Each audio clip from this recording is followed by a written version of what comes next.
আমি জমা দেবো।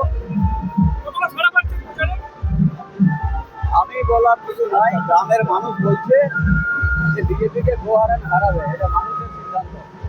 মানুষ বলছে 2026 আবার আসছে তৃণমূল, বিজেপি এবার তৃণমূল।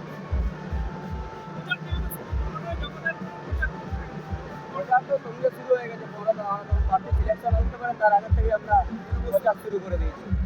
প্রচারে মানুষের রেসপন্স তৃণমূলেই, তৃণমূলময় বাংলা এবং বিজেপিকে এমন হারানোর যে সিদ্ধান্ত, এটা মানুষের সিদ্ধান্ত। কেমন প্রচার করছেন এলাকায়? ঘরে ঘরে পরে ঘরে ঘরে পাড়ায় পাড়ায় পরিবারে পরিবারে প্রচার চলছে, গ্রামে গ্রামে মিছিল চলছে। আজও মিছিল আছে বিকালবেলা, রাত্রি পড়াটিয়া 5-6টা বিজেপির লোক জয়েন করছে, যারা গেছিল তারা সব জয়েন করছে। সব বলছে বিজেপি ছাড়ো, তৃণমূল করো, দেশ গড়ো, উন্নয়ন করো। ক্ষমতায় ছিলেন, কোন কাজগুলো হলো, কোনগুলো হলো না? 5 বছর ক্ষমতায় ছিলেন এলাকায়, কোন কাজগুলো হলো, কোনগুলো হলো না দাদা? ম্যাক্সিমাম কাজ হয়ে গেছে, কোথাও কোথাও ছিটছাট টুকটাক বাকি আছে, সেগুলো আমরা পূর্ণ করে দেবো।